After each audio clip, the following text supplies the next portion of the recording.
ఆహ్, ఎవరో ఫసాద్ చౌదరినో ఎవరో సంథింగ్ బంగ్లాదేశీ జర్నలిస్టు రోజు కూడా రాహుల్‌ని టార్గెట్ చేస్తున్నాడు.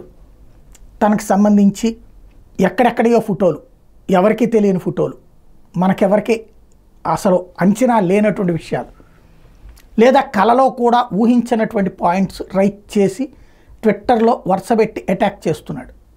ఇప్పుడు అతన్ని దెబ్బ కొట్టే ఎత్తుగడ కాంగ్రెస్ పార్టీ స్టార్ట్ చేసింది.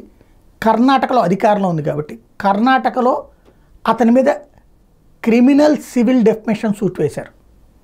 క్రిమినల్ సివిల్ రెండు. అయితే అతన్ని అరెస్ట్ చేయాలి అంటే అక్కడి నుంచి అతను రావాలి. ఇక్కడే అసలు లాజిక్ ఉంది. బంగ్లాదేశ్లో ఉన్నటువంటి ఇప్పుడు ఎవడైతే యూనస్ ఉన్నాడో అతను కాంగ్రెస్ మాట వింటాడు. రాహుల్ గాంధీ క్లోజు సన్నిహితుడు కాబట్టి ఇప్పుడు అతని ద్వారా ఆ రిపోర్టర్కి మీద ఇప్పటికే అతను అవామీ లీగ్కి అనుకూలం అన్నటువంటి పేరుంది, అంటే ఈ షేక్ హసీనా వాళ్ళకి అనుకూలం అన్నటువంటి పేరుంది. కాబట్టి ఇప్పుడున్నటువంటి ప్రభుత్వానికి అతను ఎలాగూ గుండెల్లో గుణపమే. కాబట్టి అతన్ని ఇక్కడికి పంపించాడే అక్కడి నుంచి దేశ బహిష్కరణ లాంటివి చేయడము, లేకపోతే కనుక ఇక్కడి నుంచి ఏమన్నా కర్ణాటక పోలీసుల్నే అక్కడికి పంపించి విదేశాలకు మామూలుగా అయితే చట్ట ప్రకారం చెల్లుబాటు కాదు, విదేశాంగ శాఖ ప్రకారంగా కూడా కుదరదు.